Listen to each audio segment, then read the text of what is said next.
वह क्या कर रहा है?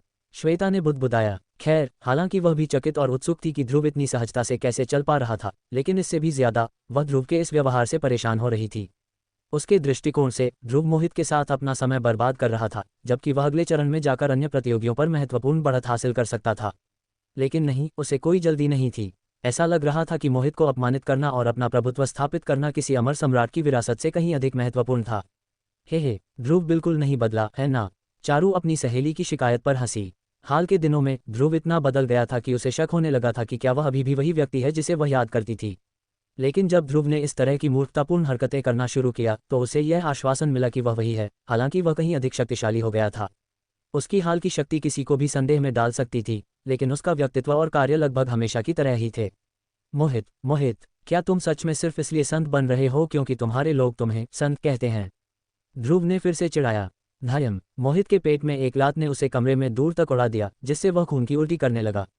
ये लात के कारण नहीं, बल्कि इसलिए था क्योंकि वह लात मारे जाने के दौरान साधना नहीं कर सकता था और हवा में मौजूद शक्ति उसके शरीर में अतिप्रवाह हो गई थी। तुम्हारा शरीर वाकई अजीब है, ध्रुव ने बुदबुदाया। तब तक कोई भी दूसरा व्यक्ति पंगु हो गया होता, लेकिन मोहित का शरीर तुरंत ठीक हो गया। खैर, ध्रुव के पास मोहित के शरीर की सीमाओं का परीक्षण करने के लिए बहुत समय था और उसने दुर्व्यवहार की एक लहर शुरू कर दी जिसे केवल अत्याचार ही कहा जा सकता था। हाँ, ध्रुव, मैं तुम्हें मार डालूंगा।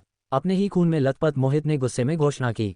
ऐसा नहीं था कि ध्रुव को परवाह थी, क्योंकि अगर वह करता तो वह उसे इस तरह के तमाशे में बदलने से बहुत पहले रुक गया होता। मोहित की वर्तमान उपस्थिति को केवल दयनीय बताया जा सकता था, इस हद तक कि जो लोग उससे नफरत करते थे वे भी उसकी स्थिति पर तरस खा रहे थे। जय और उनके गठबंधन वाले मोहित को ध्रुव द्वारा प्रताड़ित होते हुए देखकर कांप उठे। उन्हें ये भी डर था कि जब ध्रुव मोहित से निपट लेगा तो वे अगले हो सकते हैं, ये देखते हुए कि उन्होंने पहले क्या किया था। आर्यन गुस्से से भर गया। ध्रुव बार बार उसे कमतर कैसे महसूस करा रहा था? क्या उसका बदला सिर्फ एक सपना बनकर रह जाएगा? दूसरी ओर दुष्यंत, जो मोहित और ध्रुव के करीब थी, श्वेता के भाई के प्रति थोड़ा डर महसूस किए बिना नहीं रह सकी। वास्तव में राक्षसी संप्रदाय की साध्वी भी ध्रुव को मोहित को प्रताड़ित करते हुए देखकर डर महसूस किए बिना नहीं रह सकी, जैसे कि वह एक असहाय बच्चा हो। पहले उसे हंसी आ रही थी ध्रुव को मोहित को थप्पड़ मारते हुए देखकर, ये सोचकर कि वह इसका हकदार है। फिर उसने खुद को भाग्यशाली महसूस किया कि उसने ध्रुव के साथ दुश्मनी नहीं ली। हालांकि अगर ध्रुव का श्वेता के साथ संबंध अच्छा होता तो वह उससे बदला लेने की जरूरत महसूस कर सकता था, जो वह जानती थी कि ऐसा नहीं था। लेकिन धीरे धीरे जैसे जैसे ध्रुव ने बेरहमी से मोहित को खून के एक तालाब में बदल दिया, वह भयभीत महसूस किए बिना नहीं रह सकी। उसका पागलपन, उसकी निर्दयता और यहाँ तक कि वह मनोरंजक अभिव्यक्ति जो उसने मोहित को पीड़ित होते हुए देखते हुए पहनी थी, यह उसी तरह का था जिसके लिए वे राक्षसी साधक जाने जाते थे। लेकिन यहाँ तक कि वे भी केवल एक व्यक्ति को प्रताड़ित करने के लिए एक अमर सम्राट की विरासत को नजरअंदाज नहीं करेंगे। मैंने प्रयोग पूरा कर लिया है, ध्रुव ने मोहित को खून के गड्ढे में पीटने के बाद घोषणा की। वह तुलना कर रहा था कि उसके अपने आदिम अराजकता शरीर की तुलना में मोहित का परिष्कृत शरीर कितना अच्छा था। खैर, मोहित के शरीर को सर्वश्रेष्ठ में से एक कहा जा सकता था, लेकिन यह अभी भी उसके जितना शक्तिशाली नहीं था। हालांकि उसके शरीर की पुनर्प्राप्ति दर को पागल कहा जा सकता था, लेकिन ऐसा नहीं लगता था कि इससे उसकी ताकत बढ़ी हो। मोहित ने सोचा कि इसका मतलब है कि यातना आखिरकार समाप्त होने वाली है, लेकिन फिर ध्रुव ने अपनी तलवार बाहर निकाली। अब मुझे तुम्हारी जरूरत नहीं है, ध्रुव ने ठंडेपन से कहा। हाँ, वह मोहित को जीवित नहीं छोड़ने वाला था। अब जब यह उसके लिए सबसे अनुकूल स्थान था, तो क्या यह उसके दुश्मनों और संभावित प्रतियोगियों को बाहर निकालने का समय नहीं था? खैर, अगर ऐसा होता तो यह बहुत आसान होता। ध्रुव, हम बात कर सकते हैं, मोहित ने डरते हुए कहा। लेकिन ध्रुव बस मुस्कुराते हुए मोहित के करीब आया। हालांकि मुस्कान गर्म लग रही थी, हर कोई जानता था कि ध्रुव क्या करने वाला था। रुको, मैंने कहा रुको, मोहित चिल्लाया, लेकिन उसके शब्द बहरे कानों पर पड़े।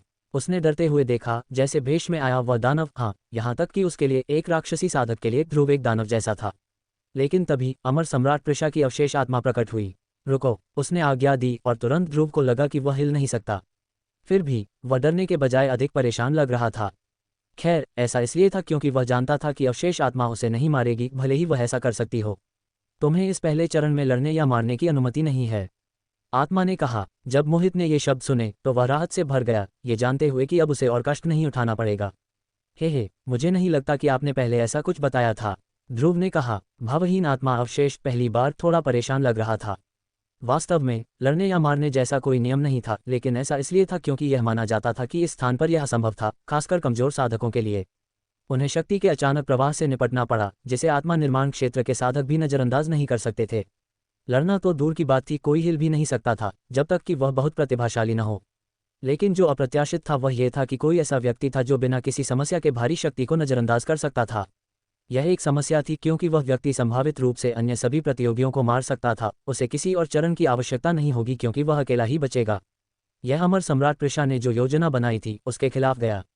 इसलिए जब ध्रुव मोहित को मारने वाला था तो उसकी आत्मा अवशेष ने हस्तक्षेप किया। अब उसके ऐसा कहने के बाद भी ध्रुव सुनने को तैयार नहीं लग रहा था। अगर ऐसा कुछ था तो आपको पहले ही बता देना चाहिए था, क्या आपको नहीं लगता? ध्रुव ने निडर होकर अमर सम्राट प्रिशा के अवशेष को चुनौती दी। तो यह अब से लागू होगा, उसने बेशर्मी से कहा। आखिरकार वह सिर्फ मूल आत्मा का एक अवशेष थी, केवल ये सुनिश्चित करने के लिए बनाई गई थी कि विरासत योजना के अनुसार हो। उसने परवाह नहीं की कि ध्रुव या कोई और अतिरिक्त नियमों के बारे में क्या सोचता है, और यहाँ तक कि ध्रुव भी इसके खिलाफ बहस नहीं कर सका। तो अगर मैं उसे मार देता हूं तो क्या होगा? ध्रुव ने पूछा, हालांकि यह अधिक ऐसा था जैसे वह ये परीक्षण कर रहा था कि वह क्या करने को तैयार थी। तब तुम्हें चरण से निष्कासित कर दिया जाएगा, उसने जवाब दिया। क्या ऐसा है? मोहित, तुम काफी भाग्यशाली हो, है ना? ध्रुव ने मोहित के सिर को थपथपाते हुए कहा। मोहित का गुस्सा भड़क उठा और उसने मौके का फायदा उठाया। अमर सम्राट, क्या वह मुझ पर हमला नहीं कर रहा है? उसे निष्कासित किया जाना चाहिए। मोहित ने मांग की। अरे, क्या तुम इसे हमला कहते हो? ध्रुव ने पूछा। उद्धरण चिन्ह ... उद्धरण चिन्ह। जब तक तुम घायल नहीं होते या संभावित रूप से अपना जीवन नहीं खोते तब तक ये हमला नहीं माना जाता। मेरे शब्दों को याद रखना। वह उसके बाद गायब हो गई। वह निश्चित रूप से नहीं जानती कि मजा क्या है। हर कोई ध्रुव द्वारा अमर सम्राट के प्रति किए गए घोर अनादर को देख सकता था, भले ही वह उस अद्वितीय विशेषज्ञ की केवल एक अवशेष आत्मा ही क्यों न हो। शायद केवल ध्रुव ही एक अमर सम्राट का अपमान करने में सक्षम था, भले ही वह उस विशेषज्ञ की सिर्फ एक अवशेष आत्मा ही हो। हाँ, ध्रुव, अब तुम कुछ नहीं कर सकते। मोहित ने राहत के साथ हंसा। थप्पड़। ध्रुव ने मोहित को एक अच्छा थप्पड़ मारा। खैर, थप्पड़ चोट पहुंचाने या उसका जीवन जोखिम में डालने से अधिक अपमान के लिए था, इसलिए ध्रुव को नहीं लगा कि उसने अवशेष आत्मा द्वारा बताए गए किसी भी नियम को तोड़ा है। और जैसा कि अपेक्षित था, अवशेष आत्मा प्रकट नहीं हुई, शायद इसलिए क्योंकि वह जानती थी कि थप्पड़ का उद्देश्य मोहित को घायल करना या मारना नहीं था।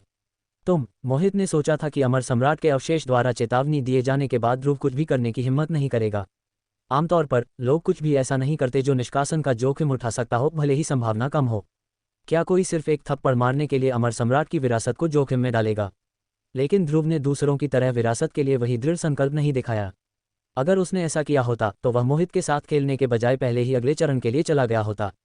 तुम्हें बोलने से पहले शायद सोचना चाहिए, ध्रुव ने कहा, ये स्पष्ट करते हुए कि वह उसे अपमानित करने के लिए विरासत को जोखिम में डालने को तैयार था। मोहित ने अपना मुंह बंद रखा। शुरुआत में वह पलटकर जवाब देना चाहता था, कुछ ऐसा कहना चाहता था जिससे वह बेहतर महसूस करे और ध्रुव को गुस्सा दिला सके, लेकिन उसे सिर्फ एक थप्पड़ और अधिक अपमान मिला। निश्चित रूप से उसे लगा कि ध्रुव उससे नफरत करता है, लेकिन उसने सोचा कि कम से कम वह अमर सम्राट की उपस्थिति में शांत हो जाएगा। मोहित ने अपने दिल में कसम खाई, ऐसा नहीं हो सकता कि उसके जैसा कोई इतना प्रतिष्ठित व्यक्ति ध्रुव को उसे अपमानित करने दे। ध्रुव ने मोहित को घूर कर देखा। वह जानता था कि यह व्यक्ति निश्चित रूप से बदला लेगा, हालांकि उसे कोई खास चिंता नहीं थी। उसने पहले ही उसका अच्छी तरह से परीक्षण कर लिया था, मोहित उसकी जान लेने में सक्षम नहीं था। अब जब मजा खत्म हो गया था, ध्रुव अगले चरण के रास्ते की ओर चला गया, वह क्षेत्र जहां कमरे में सबसे अधिक शक्ति थी। जैसा कि अपेक्षित था, वह जितना करीब गया, शक्ति उतनी ही घनी होती गई। हो सकता है कि दूसरों को सांस लेने में भी संघर्ष करना पड़ता, लेकिन ध्रुव के लिए यह साधना करने का एकदम सही स्थान था। जैसे ही सबने सोचा कि ये दानव आखिरकार अगले चरण की ओर बढ़ रहा है, वह रास्ते के पास बैठ गया और ध्यान लगाना शुरू कर दिया। यह क्या? वह अभी भी यहीं क्यों है? क्या वह सचमुच साधना करने की कोशिश कर रहा है? क्या पहले विरासत प्राप्त करना बेहतर नहीं है? मुझे कैसे पता चलेगा कि एक पागल के दिमाग में क्या चल रहा है? खैर, ये हमारे लिए बेहतर है, मुझे लगता है। हमें अभी भी जाने का मौका है। ... किसी को समझ नहीं आया कि ध्रुव क्या सोच रहा था या वह इतना हास्यास्पद काम क्यों कर रहा था। अगर वे होते तो वे जल्द से जल्द अगला चरण पूरा करने के लिए आगे बढ़ते, लेकिन ध्रुव, उसे बस समय बर्बाद करना था और फिर कुछ पूरी तरह से अप्रत्याशित करना था। पटल, तारांकन, मेजबान की जानकारी। मेजबान ध्रुव, आयु 16, साधना क्षेत्र नवजात आत्मा मध्य चरण, शारीरिक बनावट सर्वोच्चता अवस्थी, युद्ध कलाएं नौ छाया प्रवाहित प्रकाश तलवार महान महारत। तारांकन, मोहित को पीटते पीटते ही उसने पहले ही एक छोटा सा सुधार कर लिया था। केवल यही दर्शाता था कि यहाँ शक्ति कितनी घनी थी, उसने अपनी साधना तकनीक का उपयोग भी नहीं किया था। इस वातावरण के साथ अगर उसने वास्तव में कोशिश की तो वह आत्मा निर्माण तक भी पहुंच सकता था। बेशक वह ऐसा कर सकता था या नहीं, ये दूसरों पर भी निर्भर करता था। एक बार जब वे अनुकूल हो जाते तो वे हिलने में सक्षम हो जाते और कुछ समय बाद कुछ लोग रास्ते तक पहुंचने में सक्षम हो जाते। वह ऐसा व्यवहार नहीं कर रहा था जैसे उसे विरासत की परवाह हो, लेकिन वह इतना मूर्ख भी नहीं था कि दूसरों को अपनी नाक के नीचे से इसे ले जाने दे। तो हाँ, एक समय सीमा थी। 1 घंटे बाद अब तक कई लोगों ने शक्ति की विशाल मात्रा के लिए खुद को ढाल लिया था और रास्ते के करीब जा रहे थे। श्वेता और अन्य प्रतिभाएं भी शामिल थीं, लेकिन ध्रुव अभी भी नहीं हिला। इस बात ने श्वेता को गुस्सा दिला दिया।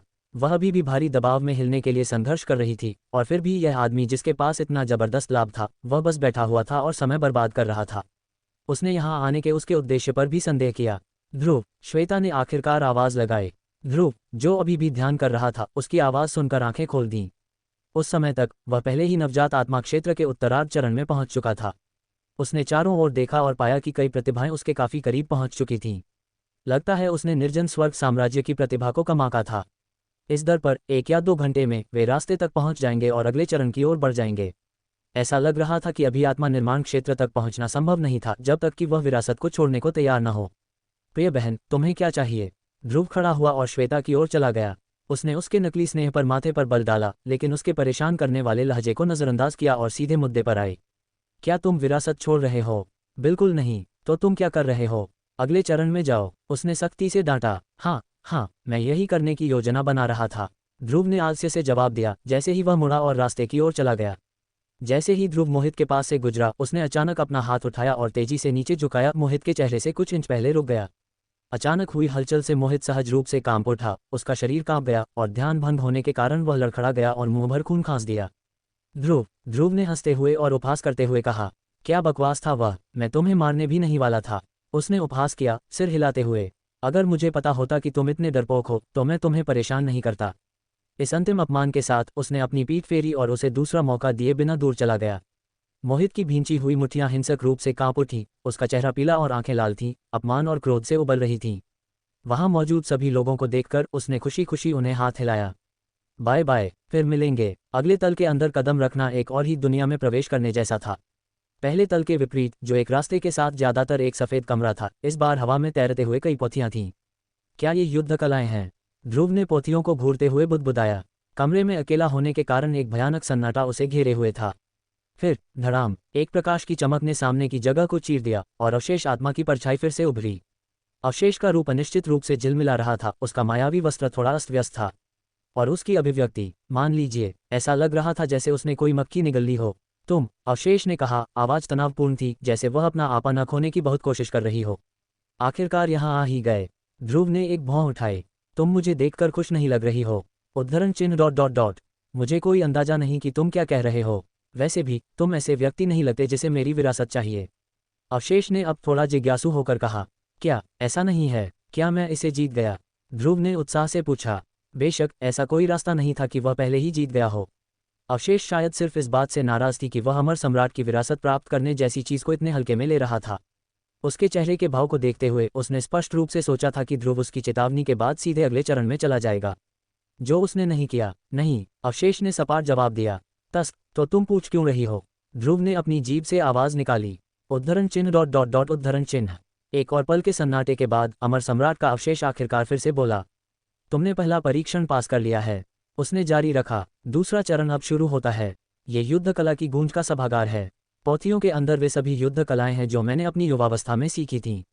उनमें से अधिकांश स्वर्ग श्रेणी और उससे नीचे की हैं। ये तुम्हारा अवसर और तुम्हारी परीक्षा दोनों है। तुम केवल एक युद्ध तकनीक चुन सकते हो। इसे समझो, छोटी महारत हासिल करो और तुम अगले चरण के लिए योग्य हो जाओगे। फिर वह अवशेष धुएं में गायब हो गई। ध्रुव ने पलक झपकाए। ओह, कोई आज चिड़चिड़ा है। फिर उसने हवा में तैरती पोथियों पर अपना ध्यान केंद्रित किया। सैकड़ों नहीं, हजारों युद्ध कला तकनीकें उसके चारों ओर तैर रही थीं। यह दर्शाता है कि अमर सम्राट कृष्णा ने कितनी युद्ध कलाओं को समझा था, और यह सोचना कि यह केवल वह है जो उसने अपनी युवावस्था में सीखी थी। युवा, वह कौन सी उम्र है? ध्रुव ने उत्सुकता से सोचा। कोई ऐसा व्यक्ति जो अनंत काल तक जीवित रह सकता है, उसके लिए 1000 साल भी युवा हो सकते हैं। कम से कम उसे पूरा यकीन था कि इसका मतलब वह 12 साल की उम्र नहीं थी, जैसा कि वह मानता है जब कोई कहता है कि वे युवा हैं। यहाँ युद्ध कलाओं की संख्या को देखते हुए, जब वह अभी भी युवा थी तब वह कम से कम 100 से अधिक की थी। वैसे भी ध्रुव पंक्तियों के बीच चला। एक मिठाई की दुकान में एक बच्चे की तरह अपने विकल्पों को स्कैन कर रहा था। गहरे वज्र की हथेली गहन श्रेणी, दिव्य अजगर अस्थि कुचल कला स्वर्ग श्रेणी, शून्य पग मृत तृष्णा पृथ्वी श्रेणी, उड़तीपाला पवन धार पृथ्वी श्रेणी, सागर का अनंत भाला गहन श्रेणी, अनंत बहते जल की तलवार स्वर्ग श्रेणी। वह आखिरी वाले पर रुका। तलवार तकनीक। उसने अपनी थोड़ी थपथपाई। अगर वह जल्दी से एक तकनीक को समझना चाहता था तो तलवार तकनीक स्पष्ट रूप से रास्ता था। उसके पास पहले से ही मध्यम तलवार भावना थी, जो इस तरह की चीज़ के लिए मूल रूप से एक धोखा संकेत था। लेकिन वह सिर्फ दिखावा करने के लिए यहाँ नहीं था। उसे कुछ उपयोगी चाहिए था और एक स्वर्ग श्रेणी रक्षात्मक तकनीक उसकी वर्तमान कमजोरी को पूरी तरह से कवर कर देगी। मेरे पास पहले से ही 9 छाया प्रवाहित प्रकाश है। एक स्वर्ग श्रेणी रक्षात्मक तकनीक के साथ मुझमें कोई कमी नहीं रहेगी। बिना किसी और नाटक के उसने अपनी हथेली पोथी पर रखी। अनंत बहते जल की तलवार उसकी आंखों के सामने खुल गई, शब्दों के रूप में नहीं, बल्कि प्रकाश से बनी चमकती छवियों के रूप में। तलवार के चाप नदियों की तरह, पैरों का काम बहती पत्तियों की तरह, हर बार पिछले से अधिक ग्रेसफुल। एक शांत महिला आवाज उसके मन में गूंज उठी, रास्ता दिखा रही थी।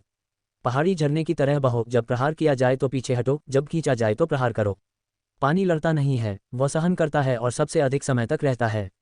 अधिकांश साधकों के लिए वे इन शब्दों का अर्थ नहीं समझ सकते थे। लेकिन ध्रुव, वह मुस्कुराया। उसकी तलवार भावना हल्की सी स्पंदित हुई, शक्ति की चांदी की रेखाएं उसके चारों ओर घूमती रहीं जैसे ही तकनीक पूरी तरह से खुली।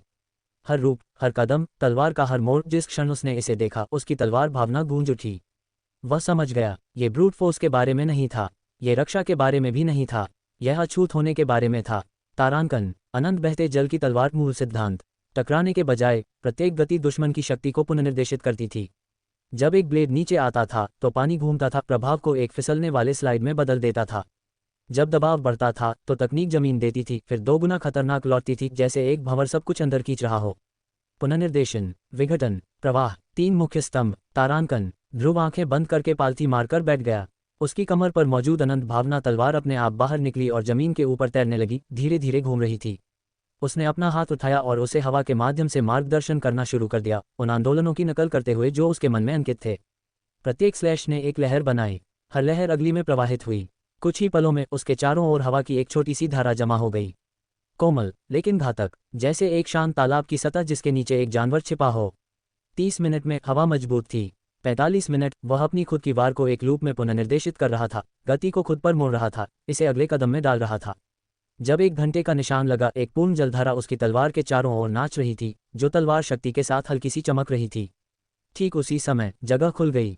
धड़ाम, अवशेष आत्मा लौट आई, शक्ति के विस्फोट से उसके वस्त्र भड़क उठे। उसने उसे घूर कर देखा, मुंह थोड़ा खुला हुआ था, भौहें मरोड़ रही थीं। तुम, उसने पलक झपकाए, तुम पहले ही छोटी महारत तक पहुंच गए। एक स्वर्ग श्रेणी तकनीक, 1 घंटे से भी कम समय में। ध्रुव ने जम्हाई ली। यह इतना मुश्किल नहीं है, उसने लापरवाही से कहा। मुझे तलवार भावना महसूस होती है। क्या तुमने इसे प्राप्त कर लिया? अवशेष ने पूछा। ध्रुव ने सिर हिलाया। मुझे दिखाओ, उसने मांग की। ध्रुव ने इसके बारे में ज्यादा नहीं सोचा। उसने अनंत बहते जल की तलवार तकनीक का इस्तेमाल किया, जिसमें उसकी मध्यम तलवार भावना की परत थी, जो इसे और भी हास्यास्पद बना रही थी। क्या तुम आश्वस्त हो? उसने लापरवाही से अपनी आस्तीन से काल्पनिक धूल झाड़ते हुए पूछा। मध्यम तलवार भावना, अवशेष बुदबुदाए, उद्धरण चिन्ह ... मैं भी अपनी युवावस्था में इतनी प्रतिभाशाली नहीं थी, उसने कहा, आवाज में वास्तविक अविश्वास भरा था। ध्रुव मुस्कुराया, जैसे किसी को बताया गया हो कि पानी गीला होता है। समझने योग्य है, उसने जवाब दिया। हर कोई मेरे जैसा नहीं हो सकता। अवशेष, वह वहीं तैरती रही, स्पष्ट रूप से इंडिग्नेशन से शॉर्ट सर्किट होने की इच्छा का विरोध कर रही थी। लेकिन आखिरकार उसने सांस छोड़ी और एक धीमी मुस्कान उसके होठों पर आई। अच्छा, बहुत अच्छा, तो तुम अंतिम चरण के लिए योग्य हो। उसके पीछे की जगह कांप उठी। ओह, पहले ही अंतिम चरण, ये तेज था, ध्रुव ने कहा। आमतौर पर इस सब में कई दिन लगने चाहिए थे, केवल पहले चरण में घंटों लगने चाहिए थे, दूसरे में, शीर्ष प्रतिभाओं के लिए भी कम से कम 1 या 2 दिन। लेकिन कौन उसकी भविष्यवाणी कर सकता था? मध्यम तलवार भावना के साथ तलवार तकनीकों को समझना सांस लेने से भी आसान था। अवशेष ने कुछ और नहीं कहा। उसने अब उसके अहंकार पर टिप्पणी करने की जहमत नहीं उठाई। आखिरकार, अगर अहंकार ही उसके पास सब कुछ है, तो वह निश्चित रूप से अंतिम चरण में विफल हो जाएगा। सफेद कमरा टूटने लगा, जिससे प्रकाश की एक सर्पिल सीढ़ी दिखाई दी जो शून्य में ऊपर की ओर जाती थी। तीसरा चरण इंतजार कर रहा था। और ध्रुव, वह बस एक आलसी मुस्कान के साथ अपनी बाहें फैलाता है। ठीक है, चलो अब और समय बर्बाद नहीं करते हैं। फिर वह आगे बढ़ा, पूरी तरह से निश्चिंत। मैं पहले हूँ, वास्तव में नहीं। असामान्य ध्रुव, जो किसी तरह शक्ति के दबाव से अप्रभावित था, उसे छोड़कर दुष्यंत दूसरे चरण में प्रवेश करने वाली पहली थी।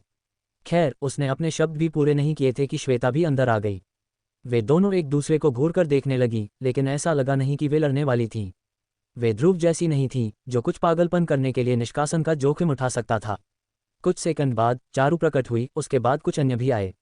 एक बार फिर अवशेषात्मा प्रकट हुई और उसने वही बात समझाई जो उसने ध्रुव से कही थी। लेकिन उनकी प्रतिक्रियाएं उसकी प्रतिक्रिया से बहुत अलग थीं। क्या स्वर्ग श्रेणी की तकनीकें? ये निश्चित रूप से इसके लायक है। स्वर्ग श्रेणी लुभावना है, लेकिन अगर आप तेजी से आगे बढ़ना चाहते हैं तो पृथ्वी श्रेणी की तकनीक चुनना बेहतर है। समझना आसान है। एक गहन श्रेणी की तकनीक, मैं शायद एक दिन में उसमें महारत हासिल कर सकता हूँ। ध्रुव के विपरीत उनमें से अधिकांश ने कभी एक भी स्वर्ग श्रेणी की तकनीक नहीं सीखी थी, इसलिए वे इस अवसर से उत्साहित थे। अन्य लोग अधिक रणनीतिक रूप से सोच रहे थे, अगले चरण में तेजी से बढ़ने के लिए पृथ्वी श्रेणी या उससे नीचे की तकनीक चुन रहे थे।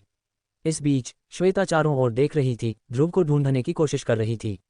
वह कहाँ है? अब जब वह भी दूसरे चरण में थी तो उसने सोचा कि वह आखिरकार ध्रुव को देखेगी, जो लगभग 1 घंटे पहले ही सबसे पहले आया था। लेकिन उसका कोई निशान नहीं था।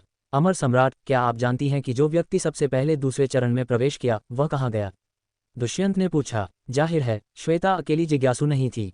दुष्यंत, श्यामा, बाई शिन्युचारू और कई अन्य लोग भी यही सोच रहे थे। क्या ध्रुव को यही नहीं होना चाहिए? ध्यान करते हुए और उस युद्ध तकनीक को समझने की कोशिश करते हुए जिसे उसने चुना था। वह पहले ही अगले चरण में आगे बढ़ चुका है। अवशेष आत्मा ने जवाब दिया। क्या? दुष्यंत की आंखें चौड़ी हो गईं और बाकी सबकी भी। आपका मतलब है कि उसने चुनी हुई युद्ध कला में छोटी महारत हासिल कर ली है और पहले ही आगे बढ़ने में सक्षम हो गया है? हाँ, अवशेष आत्मा ने पुष्टि की। नहीं हो सकता, श्यामा ने साफ मना कर दिया कि वह इस पर विश्वास करेगी। ध्रुव 1 घंटे से भी कम समय में एक युद्ध तकनीक को समझने में सक्षम? असंभव। यहाँ तक कि सबसे बुनियादी युद्ध तकनीक भी ऐसी थी जिसके साथ वह संघर्ष करता था। वास्तव में उसे हमेशा लगता था कि युद्ध कलाओं को समझने के मामले में ध्रुव आधा अंधा था। इसलिए भले ही उसने उसकी ताव अस्थि लेकर उसकी साधना प्रतिभा चुरा ली हो, उसने उसे कभी भी असली खतरा नहीं माना। आखिरकार वह एक भी युद्ध कला को समझ नहीं सका, और अगर उसने किसी तरह ऐसा किया भी तो उसे पीली श्रेणी की तकनीक पर छोटी महारत हासिल करने में शायद पूरा 1 साल लग जाएगा। क्या उसने पीली श्रेणी या गहन श्रेणी की तकनीक चुनी? दुष्यंत ने पूछा, इसे समझने की कोशिश करते हुए। अगर यह एक निम्न स्तर की तकनीक थी, कुछ ऐसा जो वह पहले से जानती थी, तो शायद वह भी इसे हासिल कर सकती थी। लेकिन अवशेष आत्मा ने सिर हिलाया। नहीं, यह एक स्वर्ग श्रेणी की तकनीक थी। उद्धरण चिन्ह उद्धरण चिन्ह। एक गहरा सन्नाटा छा गया। हर किसी ने अभी अभी कुछ अपमानजनक सुना था। स्वर्ग श्रेणी, यह असंभव है। कोई 1 घंटे से भी कम समय में स्वर्ग श्रेणी की तकनीक को कैसे समझ सकता है? यहाँ तक कि एक दिन भी आपको एक अद्वितीय प्रतिभा बना देगा। 1 घंटे से कम समय में? वह किस तरह का राक्षस है? उसके बाद दुष्यंत पूरी तरह से चुप हो गई। अगर बस यही है तो शुभकामनाएं, अवशेष आत्मा ने कहा। आप जितना चाहें उतना समय ले सकते हैं, जब तक कि आपसे आगे वाला व्यक्ति पहले विरासत तक न पहुंच जाए। अवशेष आत्मा ने सदमे में जमे हुए प्रतिभागियों को याद दिलाया कि समय बीत रहा था, हालांकि वह वास्तव में उन्हें दोष नहीं दे सकती थी। आखिरकार यहाँ तक कि जिन्होंने स्वर्ग के नीचे सब कुछ देखा था वे भी स्तब्ध थे जब ध्रुव ने अपनी मध्यम तलवार भावना प्रकट की थी। इन शब्दों के साथ वह गायब हो गई। तभी अन्य लोग अपने सदमे से बाहर निकले। वे जानते थे कि वे समय बर्बाद नहीं कर सकते। ध्रुव पहले ही आगे था और अधिक पीछे रहने से उन्हें अमर सम्राट की विरासत की कीमत चुकानी पड़ सकती थी। अधिकांश लोगों ने तेजी से गहन श्रेणी या यहाँ तक कि पीली श्रेणी की तकनीकें चुनी, लंबी अवधि के लाभ को पकड़ने के मौके के लिए बलिदान करने की कोशिश की। लेकिन श्वेता और दुष्यंत जैसी अभिमानी प्रतिभाएं पीछे नहीं हट रही थीं। उन्होंने सोचा, अगर ध्रुव ये कर सकता है तो मैं क्यों नहीं कर सकती। इसलिए उन दोनों ने स्वर्ग श्रेणी की तकनीकें चुनी और अपनी समझ शुरू कर दी। कुछ मिनट बाद अर्जुन, बाईजियान और मोहित सहित और प्रतिभागी पहुंचे। मोहित पहले दूसरे चरण में पहुंचने वालों में से हो सकता था। अगर ध्रुव ने उसे घायल न किया होता और कमरे में लात मारकर न फेंका होता, जिससे उसका बहुत समय बर्बाद हो गया था। उसने तब से ध्रुव के नाम को कोसना बंद नहीं किया था। जब वह आखिरकार चरण तक पहुंचा तो उसने सोचा कि यह उसके बदला लेने का क्षण था। वह कहाँ है? ध्रुव कहाँ है? मोहित कमरे में आते ही गरज उठा। अब जब शक्ति का भारी दबाव चला गया था तो वह स्वतंत्र रूप से चल सकता था और वह किसी को कीमत चुकाने के लिए तैयार था। उसकी आत्मा निर्माण क्षेत्र की आभा हिंसक रूप से फूट पड़ी, जिससे आसपास के साधकों को दबाव में पीछे हटना पड़ा। भले ही ध्रुव ने उसे अपमानित किया, वह अभी भी युवा पीढ़ी के सबसे मजबूत सदस्यों में से एक था और उसकी उपस्थिति ने लोगों को इसकी याद दिलाई। जो लोग थोड़ा पहले या मोहित के ठीक बाद पहुंचे थे, उन्होंने सोचा कि ध्रुव मुश्किल में है। उसे मोहित जैसे किसी व्यक्ति से उलझना नहीं चाहिए था। लेकिन बेशक जो वास्तव में जानते थे कि ध्रुव कहाँ था, उन्होंने मोहित को एक मस्खरे की तरह देखा। ध्रुव, काय की तरह छिपना बंद करो और आकर मुझसे लड़ो। मोहित चिल्लाया, कमरे को स्कैन करते हुए। उसकी आंखें बाईं और दाईं ओर घूम रही थीं, लेकिन कुछ नहीं मिला। मोहित, खुद को शर्मिंदा करना बंद करो। ध्रुव पहले ही अगले चरण में आगे बढ़ चुका है। अब चुप हो जाओ और मुझे ध्यान केंद्रित करने दो, दुष्यंत ने झल्लाकर कहा, जो उसके विक्षोभ से स्पष्ट रूप से परेशान थी। क्या? मोहित, जो बदला लेने के लिए चार्ज कर रहा था, स्तब्ध और गुस्सा हो गया। धिक्कार है। वह भाग गया। काय, उसने बड़बड़ाया, लेकिन इस बार हंगामा नहीं किया। ये चरण आखिर क्या है? मैं जल्द से जल्द अगले चरण में पहुंचना चाहता हूं, उसने अधीरता से कहा। आखिरकार अगर ध्रुव इसे इतनी तेजी से पार कर सकता था तो ये कितना मुश्किल हो सकता है। उसने इसे तेजी से खत्म करने की योजना बनाई ताकि वह जाकर ध्रुव के साथ हिसाब चुकता कर सके। अवशेष आत्मा ने वही बात समझाई जो उसने पहले बताई थी।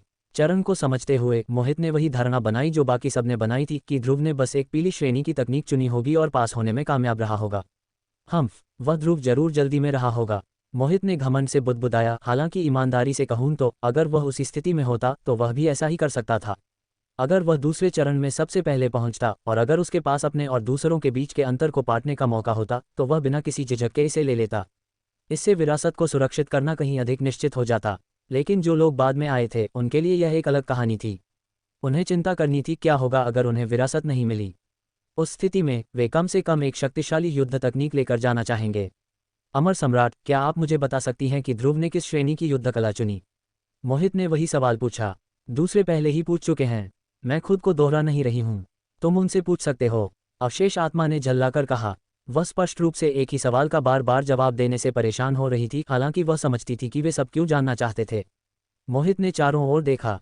दुष्यंत ऐसा नहीं लग रही थी कि वह उसे कुछ बताएगी, इसलिए उसने किसी ऐसे व्यक्ति को पकड़ा जो कमजोर दिख रहा था और ठंडेपन से पूछा, क्या तुम जानते हो कि ध्रुव ने किस युद्ध कला श्रेणी को चुना? गरीब आदमी कांप उठा। हाँ, ऐसा लगता है कि उसने एक स्वर्ग श्रेणी की युद्ध कला चुनी। मोहित की आंखें चौड़ी हो गईं, जैसे ही उन्होंने पहली बार इसे सुना था, जैसे कि वे उसकी खोपड़ी से बाहर निकलने वाली थीं। तुमने क्या कहा? दोहराओ। उसने मांग की। ये सच है। अमर सम्राट की आत्मा ने हमें बताया कि ध्रुव ने एक स्वर्ग श्रेणी की युद्ध तकनीक चुनी और 1 घंटे के भीतर उसमें महारत हासिल कर ली। जब हम यहाँ पहुंचे तब तक वह जा चुका था। गरीब आदमी ने थप्पड़ न खाने की उम्मीद में सब कुछ उगल दिया जो वह जानता था। धड़ाम, मोहित ने उसे छोड़ दिया। उसका दिमाग दहने के कगार पर था। एक स्वर्ग श्रेणी की तकनीक 1 घंटे में। उसे ये किसी और की तरह ही अविश्वसनीय लगा, लेकिन यह उसके लिए अधिक कठिन था क्योंकि वह जानता था कि यह कितना पागलपन था। उसे रक्त दानव संप्रदाय की स्वर्ग श्रेणी की तकनीक में छोटी महारत हासिल करने में लगभग पूरा 1 साल लग गया था। शायद यहाँ की तकनीकें उन तकनीकों की तुलना में समझना आसान है जिन्हें मैंने सीखा। उसने खुद को समझाने की कोशिश की। अपनी श्रेष्ठता साबित करने के लिए दृढ़ संकल्पित, उसने तुरंत खुद एक स्वर्ग श्रेणी की तकनीक चुनी। अगर वह इसमें जल्दी महारत हासिल कर सकता था तो ये सबको दिखाएगा कि वह वास्तव में कितना प्रतिभाशाली था। 1 घंटे बाद, धिक्कार है, मोहित खुद को कोसने से रोक नहीं सका। छोटी महारत तक पहुंचना तो दूर, उसे पूरी तरह से समझ भी नहीं आया कि वह तकनीक किस बारे में थी। वह अकेला नहीं था। कई अन्य, जिन्हें बाहर की दुनिया में शीर्ष स्तर की प्रतिभा के रूप में सराहा जाता था, वे भी अपनी चुनी हुई तकनीकों को समझने में पहला कदम भी नहीं उठा पाए थे। लेकिन ईमानदारी से, ये सामान्य था। जो सामान्य नहीं था वह ध्रुव का 1 घंटे से भी कम समय में स्वर्ग श्रेणी की तकनीक की छोटी महारत हासिल करना और चरण को साफ करना था। इससे बाकी सबको ऐसा महसूस हुआ जैसे वे रेंग रहे थे। यहाँ तक कि दुष्यंत और श्वेता भी ऐसे लग रहे थे जैसे उन्हें अभी अभी चेहरे पर थप्पड़ मारा गया हो। वास्तविकता ने उन्हें थप्पड़ मारा था। 1 घंटे में एक स्वर्ग श्रेणी की तकनीक को समझने की उम्मीद करना, वह तो केवल भ्रम था। 1 घंटे में सार की धुंधली समझ भी मनचाही सोच थी। और छोटी महारत तक पहुंचना, हाँ नहीं, पृथ्वी श्रेणी की तकनीकें तुलनात्मक रूप से समझना आसान थीं, लेकिन तब भी कोई भी सिर्फ 1 घंटे में उन्हें पूरी तरह से नहीं समझ पाया। शायद श्वेता या दुष्यंत जैसी अद्वितीय प्रतिभाएं पृथ्वी श्रेणी की तकनीक के साथ कहीं पहुंच सकती थीं, लेकिन पृथ्वी श्रेणी की तकनीकें चुनने वाले अधिकांश लोग उनकी लीग में नहीं थे। जिन लोगों ने गहन श्रेणी की तकनीकें चुनी, उनमें से कुछ अवधारणाओं को समझना शुरू कर रहे थे और उन्होंने छोटी महारत के लिए अभ्यास भी शुरू कर दिया था। उस समय तक राजकुमार और राजकुमारी भी दूसरे चरण में पहुंच चुके थे। युलोंगशान एक बहुत अच्छे मूड में था और हर कोई जानता था क्यों। जिस आदमी ने उसे अपमानित किया था, मोहित, उसे अभी अभी ध्रुव ने अपमानित किया था। वह अंदर ही अंदर मुस्कुराना बंद नहीं कर सका। भले ही वह पहले आने वालों से लगभग 1 घंटा पीछे था, उसे परवाह नहीं थी। अपने सिर में वह चिल्ला रहा था, तुम्हारे साथ ठीक हुआ, उसे जोर से मारो। और इसी तरह जैसे ही उसने ध्रुव को मोहित को लाक्षणिक रूप से पीटते हुए देखा, जबकि वह अपने अप्रत्यक्ष प्रतिशोध का आनंद ले रहा था, अन्य लोग अधिक व्यवहारिक रूप से सोच रहे थे। उनके विचार, ध्रुव को भर्ती करो जल्दी, सिर्फ इसलिए नहीं कि वह सबसे शक्तिशाली तटस्थ वंश का उत्तराधिकारी था, बल्कि उसकी पागल ताकत के कारण भी। वैसे भी अवशेष आत्मा ने एक बार फिर नियमों को समझाया, भले ही अधिकांश लोगों ने दूसरों को देखकर पहले ही उनका पता लगा लिया था। धिक्कार है, ध्रुव ने 1 घंटे में स्वर्ग श्रेणी की तकनीक की छोटी महारत कैसे हासिल की? मैं तो इस गहन श्रेणी की तकनीक को भी नहीं समझ पा रहा हूँ। पूरे चरण में शिकायतें और निराश बुदबुदाहट गूंज उठी। खबर तेजी से फैली कि ध्रुव ने एक स्वर्ग श्रेणी की तकनीक में महारत हासिल कर ली थी और पहले ही आगे बढ़ चुका था। फिर भी उनमें से अधिकांश ने स्वर्ग श्रेणी की तकनीकें चुनी। वे दुर्लभ खजाने थे जिन्हें कोई भी वंश या संप्रदाय आसानी से नहीं सौंपेगा, अगर बिल्कुल भी सौंपेगा। लेकिन कुछ लोगों ने अभी भी निम्न श्रेणी की तकनीकें चुनी। उम्मीद थी कि चरण को जल्दी से पार करके अमर सम्राट की विरासत के लिए प्रतिस्पर्धा करेंगे। 1 और घंटा बीत गया। यह असंभव है। आखिर कैसे? क्या इस तरह की चीज़ को इतनी जल्दी समझना भी संभव है? बड़बड़ाहट और तेज हो गई। निराशा बढ़ रही थी, खासकर उन लोगों से जो अब महसूस कर रहे थे कि ध्रुव विरासत के करीब और करीब आ रहा था। जो वह था, अगर नहीं, तो वे 1 घंटे में स्वर्ग श्रेणी की तकनीक में महारत हासिल करने के इस हास्यास्पद विचार का पीछा क्यों कर रहे होंगे? निश्चित रूप से वे प्रतिभाएं थीं उस तरह की जो सामान्य लोग नहीं कर सकते थे। लेकिन उनके लिए भी ये बहुत अधिक था। आमतौर पर 1 या 2 घंटे में छोटी महारत तक पहुंचना, हाँ, नहीं हो रहा था। वह कम से कम कुछ दिनों की कड़ी मेहनत थी। तुम कितने मजबूत हो, चारू ने अपने आप में फुसफुसाया। उसने भी एक स्वर्ग श्रेणी की तकनीक चुनी थी, एक जो उसे और उसके वंश दोनों को लाभ पहुंचा सकती थी। उसके वंश के पास कोई स्वर्ग श्रेणी की तकनीक नहीं थी, इसलिए एक को वापस लाना एक बहुत बड़ी बात होगी। उसने ये भी चुना क्योंकि ऐसा लग रहा था कि ध्रुव कितनी तेजी से था, उसके साथ विरासत मिलने की संभावना काफ़ी कम थी। उसका एक प्रतिस्पर्धी पक्ष भी था जो ये देखना चाहता था कि क्या वह भी 1 घंटे के भीतर स्वर्ग श्रेणी की तकनीक की छोटी महारत हासिल कर सकती है, लेकिन यह उससे कहीं अधिक कठिन साबित हुआ जितना उसने उम्मीद की थी। इसने उसे यह महसूस कराया कि उनके बीच का अंतर कितना चौड़ा हो गया था। एक ऐसा अंतर जिसकी उसने कभी उम्मीद नहीं की थी। वह कड़वी या ईर्ष्यालु नहीं थी, ठीक नहीं, ये ध्रुव था आखिरकार। लेकिन भूमिकाएं उलट गई थीं। कुछ महीने पहले लोगों ने कहा था कि वह उसके लिए बहुत अच्छी है। अब वह थी जो उसके साथ खड़े होने लायक नहीं थी। यह विडंबनापूर्ण था और बस थोड़ा दर्दनाक। वह तकनीक की मूल बातें समझने के कगार पर थी और उसने अभ्यास करना शुरू कर दिया था। लेकिन छोटी महारत तक पहुंचने की तुलना में वह अभी भी पीछे थी। तारांकन। जैसे ही इकट्ठे साधकों के बीच निराशा और अविश्वास उबलने लगा, चरण में शक्ति की एक लहर उठी। अवशेष आत्मा मंच के ऊपर फिर से प्रकट हुई। उसकी आवाज़ हमेशा की तरह स्पष्ट और आदेशात्मक थी। बधाई हो, तुमने एक स्वर्ग श्रेणी की युद्ध तकनीक की छोटी महारत हासिल कर ली है। तुम तीसरे चरण के लिए आगे बढ़ने के योग्य हो। शब्द हर किसी पर गरज के साथ टकराए। क्या किसी और ने ये कर दिया था? आंखें उस व्यक्ति की ओर घूम गईं जिसके पास अवशेष आत्मा आई थी। एक लड़की शांत अभिव्यक्ति के साथ वहां खड़ी थी। ये कौन है? रुको, क्या वह ये स्वर्ग तलवार संप्रदाय से श्यामा है? श्यामा, एक और ध्रुव वंश की सदस्य। रुको, श्यामा, क्या उसे वर्षों पहले निष्कासित नहीं कर दिया गया था? सांसें जंगल की आग की तरह फैल गईं जैसे ही लोगों ने पहचानना शुरू किया कि दूसरे चरण को पास करने वाला दूसरा व्यक्ति कौन था। सबसे ज्यादा हैरान ध्रुव वंश के लोग थे, जिन्हें यह भी नहीं पता था कि उसे क्यों निष्कासित किया गया था। एक बार वंश की एक प्रतिभा थी जिसके बारे में कहा जाता था कि उसमें श्वेता के बराबर प्रतिभा थी। कुछ ने शर्म से दूर देखा, अंदर ही अंदर जानते थे कि उसका निष्कासन वंश की गलती का परिणाम था। श्वेता ने भी उसकी ओर देखा, लेकिन उसकी आंखों में ज्यादा भावना नहीं थी, शायद अपराध और दया का संकेत था। अवशेष आत्मा उसकी ओर मुड़ी, आवाज में अभिरुचि थी, शायद प्रशंसा भी। तुम स्वर्ग श्रेणी के युद्ध चरण को पूरा करने वाली दूसरी हो। तुम्हारी समझने की गति प्राचीन प्रतिभाओं को टक्कर देती है। दुष्यंत की अभिव्यक्ति बदल गई। उसका हमेशा शांत रहने वाला व्यवहार टूट गया। उसकी भौहें सिकुड़ गईं जैसे ही उसने मंच पर लड़की को घूर कर देखा। ऐसा लगता है कि अमर सम्राट इस लड़की में रुचि रखती है। अवशेष आत्मा का रवैया उस समय से ध्यान देने योग्य रूप से अलग था जब उसने ध्रुव को संबोधित किया था। भले ही ध्रुव स्पष्ट रूप से बेहतर प्रतिभा था, श्यामा को गति और समझ दोनों में पार कर गया था, अवशेष आत्मा ने उसकी ज्यादा प्रशंसा नहीं की थी।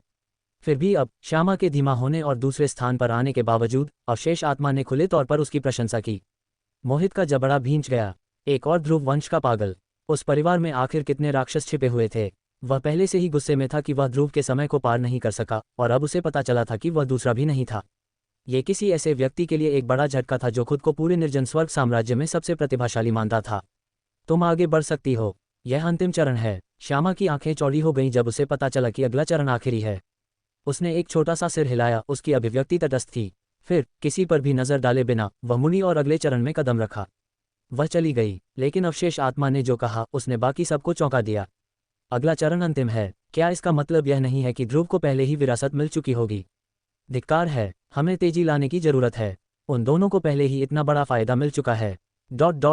उन्हें एहसास हुआ कि अगला चरण आखिरी था और उन्हें बर्बाद करने के लिए खाली समय नहीं था। वे जल्दी से अपनी तकनीक की छोटी महारत तक पहुंचने पर ध्यान केंद्रित करने लगे। बेशक केवल दृढ़ संकल्प ही पर्याप्त नहीं था। तीसरा तल अंधेरा था, न तैरती हुई पोथियां, न चमकते हुए रून, न ही एक अभिमानी चेहरे के साथ इंतजार करती अवशेष आत्मा। बस सन्नाटा। फिर कड़क, दुनिया टूट गई। ध्रुव के शरीर में ऐंठन हुई क्योंकि उसने महसूस किया कि कुछ उसे चीर रहा है। एक घिनौना खिंचाव, जैसे उसकी आत्मा को ही शरीर से बाहर निकाला जा रहा था। और फिर प्रकाश। उसने पलक झपकाए। अब उसके ऊपर एक अलग आसमान फैला हुआ था, धूल भरा, लाल। सूर्य धुएं के बादलों के पीछे मंद पड़ गया। उसके चारों ओर पत्थर की दीवारें खड़ी थीं, टूटी हुई पत्थर की दीवारें, आधी टूटी हुई और झुलसी हुई। एक शहर। चीखें और चिल्लाहटें परे से गूंज उठीं। उसका सिर घूम गया। उसने महसूस किया भारीपन। कोई शक्ति नहीं, कोई तलवार भावना नहीं। ऐसा लग रहा था जैसे वह एक साधारण व्यक्ति बन गया हो। शांत, ध्रुव लड़खड़ाया, खुद को नीचे देखते हुए। उसके वस्त्र अलग थे, मानक वर्दी वाला कवच जैसा कोई निम्न रैंकिंग सैनिक पहनता होगा। एक जंग लगी तलवार उसकी कमर पर म्यान में थी और एक बिल्ला उसकी छाती पर लगा था। नगरीय रक्षक कप्तान ध्रुव, माफ करना, उसने बुदबुदाया, अपने चेहरे से घृणा को बमुश्किल दूर रखते हुए। मैं आखिर कहाँ हूँ? तभी एक युवा सैनिक टूटे हुए फाटकों से अंदर घुस आया। कप्तान, आप जाग रहे हैं? भगवान का शुक्र है। ध्रुव ने जवाब नहीं दिया। उसकी निगाहें क्षितिज की ओर चली गईं। पहाड़ियों के ठीक परे एक ज्वार की तरह अंधेरी आकृतियां इकट्ठी थीं। राक्षसी जानवर, दर्जनों या शायद सैकड़ों। उसने अपनी कनपटी को रगड़ा। ये किस तरह का चरण है? अगर वह उसका सामान्य रूप होता तो वे राक्षसी जानवर, जिनकी रैंक 2 से अधिक नहीं थी, उसकी तलवार के सामने सेकंडों में गिर गए होते। लेकिन उसकी साधना प्रतिबंधित होने के कारण एक को भी मारना मुश्किल लग रहा था। सैनिक ने अपनी घबराहट बढ़ाते हुए जारी रखा, कप्तान ध्रुव, बाकी सभी वरिष्ठ भाग गए हैं। हम केवल आप पर ही भरोसा कर सकते हैं। शानदार, ध्रुव ने व्यंग्य से बुदबुदाया। कप्तान, उसने उसे हाथ से इशारा करके दूर किया। कुछ नहीं, चलो चलें। सैनिक ने पलक झपकाए। हाँ कप्तान, ध्रुव ने युवा सैनिक पर आंखें सिकोड़ लीं क्योंकि वे तेजी से मलबे से भरी सड़कों से गुजर रहे थे। उद्धरण चिन्ह ... तुम्हारा नाम क्या है? उसने लापरवाही से पूछा, अपने कवच से धूल झाड़ते हुए और इस बात से मुंह न बनाने की कोशिश की कि सामग्री कितनी सस्ती महसूस हो रही थी। युवक भ्रम में पलक झपकाया। ओह, ये होंग ताओ है कप्तान। आपको याद नहीं है? ऐसा लगता है जैसे मेरे सिर में कुछ लगा हो। ध्रुव ने एक बहाना बनाते हुए कहा। तो यहाँ क्या हुआ होंग ताओ? उसने पूछा, ये पता लगाने की कोशिश करते हुए कि यह किस तरह की सेटिंग थी। होंग ताओ का चेहरा काला पड़ गया। जानवरों ने 3 दिन पहले हमला किया था। कोई चेतावनी नहीं, कोई तैयारी नहीं, बस दहाड़ें और आग और मौत। आधी बाहरी दीवार चली गई है। जब चीजें खराब हुई तो अधिकांश उच्चपदस्थ सैनिक आंतरिक शहर में भाग गए। कहा कि वे फिर से संगठित होंगे। वे कमीने फिर से संगठित होंगे। ध्रुव ने हंसते हुए कहा, मुझे अनुमान लगाने दो, वे वापस नहीं आए और शहर के बाहरी हिस्से को छोड़ रहे हैं। हाँ कप्तान, होंग ताओ ने कड़वाहट से कहा। ध्रुव समझ गया, कोई सुदृढ़ीकरण नहीं आ रहा था। फिर से संगठित होना सिर्फ एक बहाना था। उन्होंने पीछे छूटे सभी लोगों को छोड़ दिया था। वे या तो राक्षसी जानवरों के वध के बाद जाने का इंतजार कर रहे थे, या आंतरिक दीवारों की सुरक्षा के पीछे उनसे लड़ने की तैयारी कर रहे थे। उनके चारों ओर लोग गलियों से भाग रहे थे, खूनी, खांसते, टूटे हुए। माएँ बच्चों को कसकर पकड़े हुए थीं। घायल लोग दवा के लिए चिल्ला रहे थे और हर छाया में आंखें डर से चमक रही थीं। केवल मुट्ठी भर रक्षक बचे थे। उनका कवच दंतुरित, उनके हथियार चिपके हुए थे। कुछ मुश्किल से 15 साल से बड़े दिख रहे थे। जैसे ही ध्रुव पूछने वाला था कि पीछे छूटा हुआ सबसे मजबूत व्यक्ति कौन था, एक बधिर कर देने वाली दहाड़ हवा में गूंज उठी। सामने एक टूटे हुए घर से एक विशाल सुअर जैसा राक्षसी जानवर बाहर निकला। उसके नुकीले दांत खून से टपक रहे थे, उसकी आंखें भूख से लाल थीं। धिक्कार है, होंग ताओ ने अपनी तलवार खींचते हुए चिल्लाया। कप्तान, भाग जाओ, वह एक वीर दांत भक्षक है। उसने पहले ही 3 दस्तों को मार डाला है। हम इसे केवल एक व्यक्ति से नीचे नहीं ले जा सकते। उसने अपने दांत भींचे, उसकी आंखें घबराहट और दृढ़ संकल्प से भरी थीं। आपको दूसरों को खोजने की जरूरत है। पश्चिमी चौकी पर अभी भी कुछ रक्षक बचे हैं, हम शायद जवाबी हमला कर सकते हैं। फिर वह आगे बढ़ा, मैं अपनी जान देकर इसे रोकूंगा। ध्रुव ने उसकी ओर ऐसे देखा जैसे उसके 2 सिर हो गए हों। क्या तुम मूर्ख हो? होंग ताओ ने पलक झपकाए। तुम्हें लगता है कि अपने अधमरे शरीर को इस पर फेंकने से तुम्हें समय मिलेगा? क्या तुम नाटकीय रूप से खाए जाने और एक प्रेरणादायक भाषण देने की योजना बना रहे हो? लेकिन चुप रहो, ध्रुव ने सपाट तरीके से कहा। मैं किसी बेवकूफ़ को अपने सामने शहीद बनने नहीं दूंगा।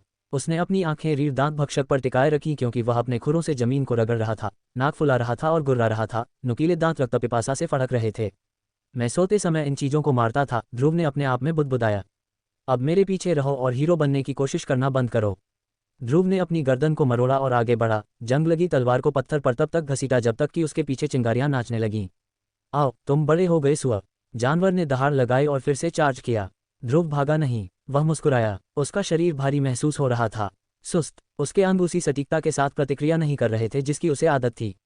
कोई शक्ति नहीं, कोई तलवार भावना नहीं, केवल इन राक्षसी जानवरों और युद्ध कलाओं के बारे में ज्ञान। लेकिन वह काफी था। वह जानवर के पहले चार्ज के नीचे फिसल गया। जैसे ही उसकी ब्लेड एक नुकीले दांत से टकराई, चिंगारियां उड़ी। वह लुढ़का, एक टूटे हुए खंभे से किक मारी और अपनी तलवार को जानवर के किनारे पर जोर से नीचे लाया। टंग, किनारा मुश्किल से डूबा। राक्षस दहाड़ा, हिंसक रूप से उछला और उसे वापस धूल में फेंक दिया। ध्रुव ने अपने दांत भींचे। उसे इसकी आदत नहीं थी, कोशिश करनी पड़ रही थी। खून बहना, इस तरह लड़ना, लेकिन उसका रुख कभी नहीं डगमगाया। जानवर ने फिर से चार्ज किया। इस बार वह चकमा नहीं दिया। वह अंतिम क्षण में एक तरफ हट गया, गति के साथ मुड़ा और अपनी जंग लगी तलवार को उसकी कांख में ठोंक दिया, एकमात्र नर्म स्थान जो वह देख सकता था। ग्रर, वह दर्द में चीख उठा। फिर उसने ब्लेड को मरोड़ा और खींच लिया। खून छलक गया, जानवर लड़खड़ाया, एक और दो बार अपरिष्कृत, अकुशल लेकिन घातक, और वह आखिरकार धड़ाम की आवाज के साथ गिर गया। सन्नाटा छा गया। फिर उद्धरण चिन्ह डॉट डॉट डॉट। वह अद्भुत था, होंगताओ ने चौड़ी आंखों से फुसफुसाया। मैंने कभी किसी को इस तरह चलते हुए नहीं देखा। कप्तान, आप उन पौराणिक साधकों की तरह थे। ध्रुव ने धीरे से सांस छोड़ी। उसकी बांह दुख रही थी, उसकी तलवार आधी मुड़ी हुई थी, उसकी छाती हर सांस के साथ उठ रही थी, लेकिन उसका दिमाग तेज था। उसने जानवर के शव पर नजर डाली। तो इस जगह में भी साधक हैं। उसने सोचा था कि यह पृथ्वी जैसा एक संसार था, साधना रहित, लेकिन ऐसा लग रहा था कि यह अभी भी एक साधना संसार था। बस एक जहां इस शहर में कोई साधक नहीं थे, केवल नश्वर, नाजुक, नश्वर। लेकिन तीसरे चरण का असली उद्देश्य क्या है?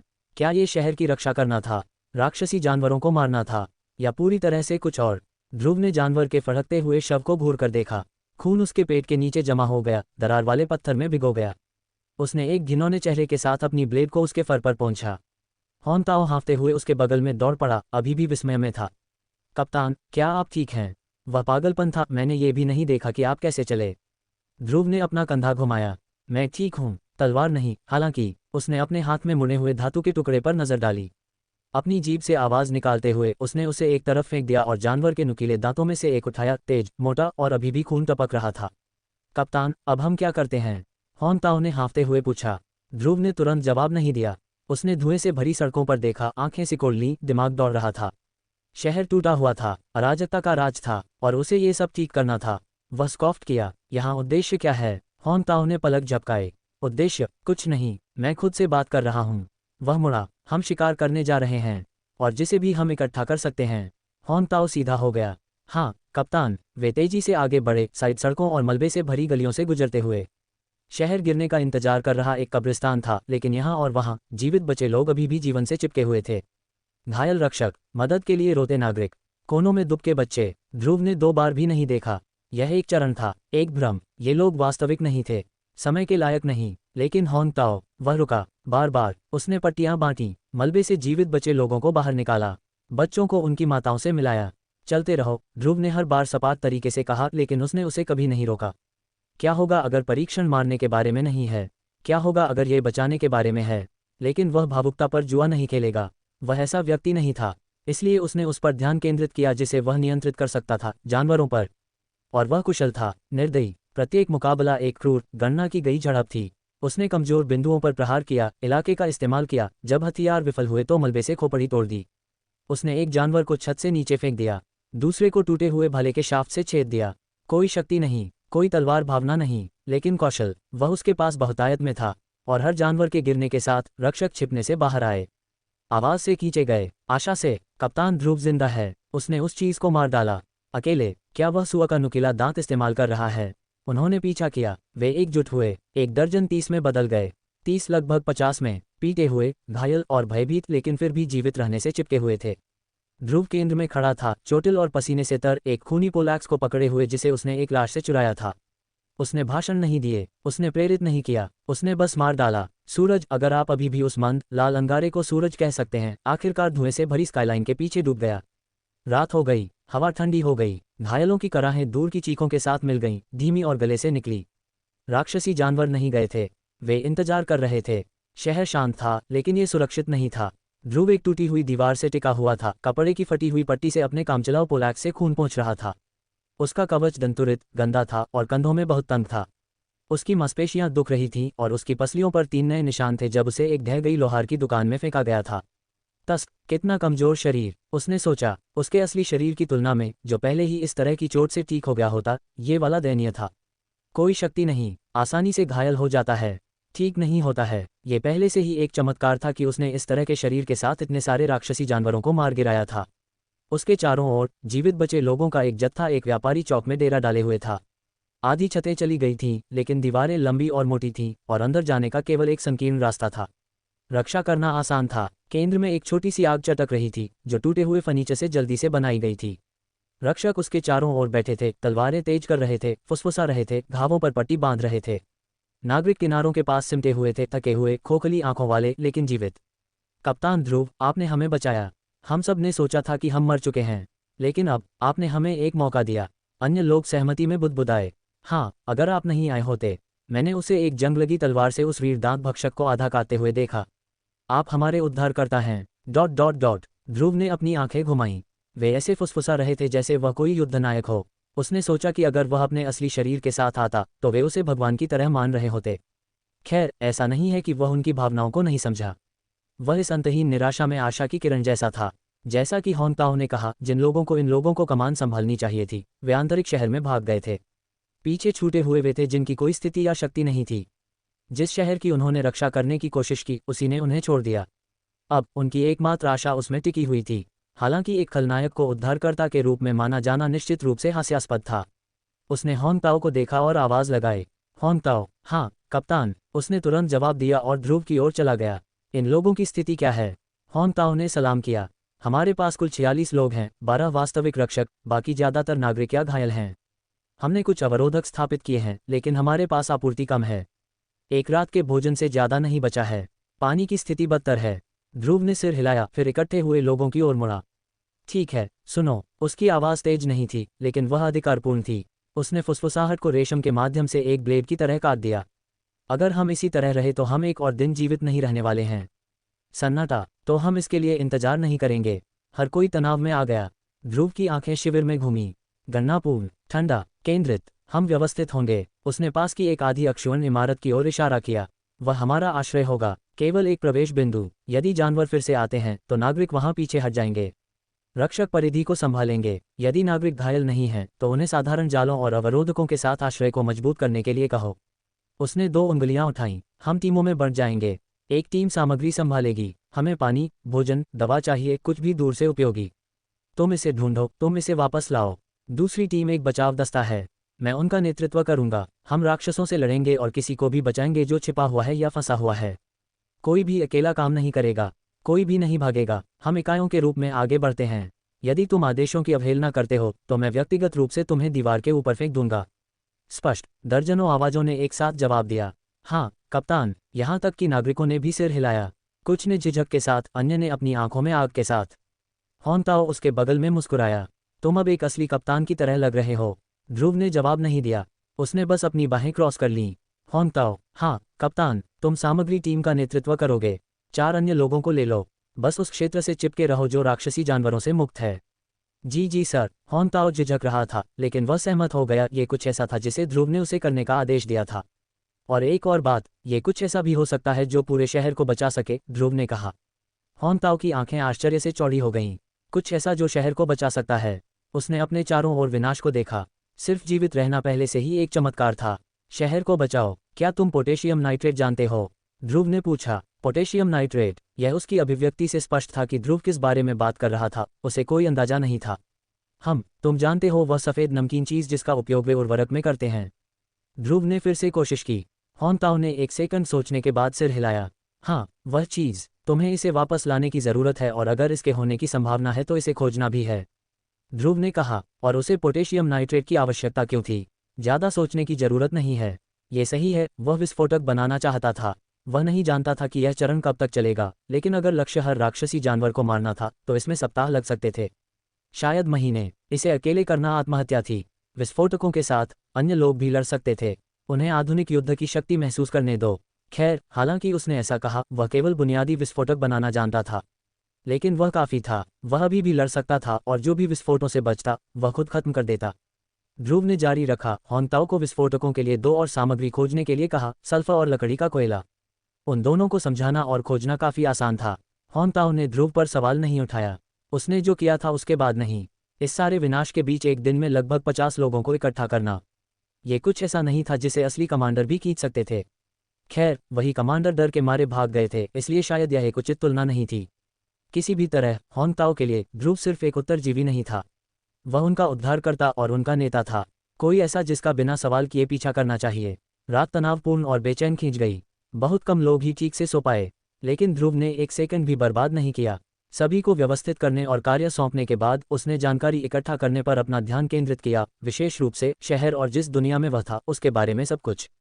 भले ही किसी ऐसे स्थान के बारे में ऐसे बुनियादी सवाल पूछना अजीब लगे जहां से वह माना जाता है कि आया है, उसने खुद को पीछे नहीं रोका। होंग ताओ आग के पास पालथी मारकर बैठा था और समझाना शुरू कर दिया। जिस शहर में उसे टेलीपोर्ट किया गया था उसे लॉ धुंध आइन मिस्ट कहा जाता था। कभी एक हलचल भरा व्यापार केंद्र रहा, यह बाहरी दीवारों के ठीक परे एक बड़े खनन कार्य के चारों ओर विकसित हुआ था।